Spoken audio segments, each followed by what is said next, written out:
This time, we're going to investigate some very mysterious creatures of the night. Bats. Now, some people think of them as spooky, haunted, but usually they're just misunderstood. We're gonna lift the curtain of darkness on some of the most amazing animals on the planet. Bats are the only mammals that have figured out how to fly without using, say, an airplane or a helicopter or a hot air balloon. They probably evolved from something like this mouse opossum, and he kind of likes to move around at night. What were limbs eventually became wings, allowing them to hunt throughout the forest. But it's tough finding food in the dark. I know, I tried.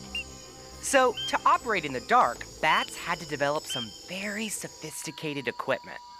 Many of them emit super high frequency sounds, but you and I can't hear them. The sounds bounce off objects and echo back to the bat, so he can tell where things are. Cool, huh? Some bats use this radar, along with their sense of smell, to zero in on fruit. And the infamous vampire bat uses it to search for blood. There are over 900 species of bats.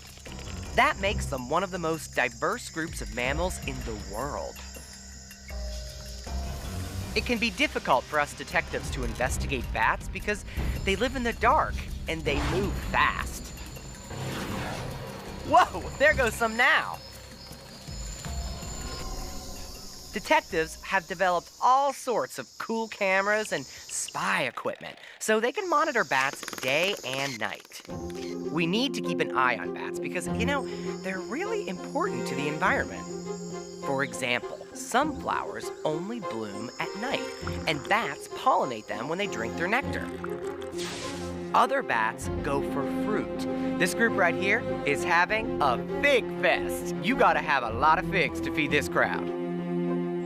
These vampire bats often feed on livestock, but their bite is so slight that the animal probably doesn't even feel it. Still, others eat insects. These bats live on the forest floor and use their big ears to listen for rustling of katydids. It's sort of like having a big satellite dish on your head. So you see, bats really aren't all that scary. They're mostly interesting. And come on, admit it, some of them are even cute.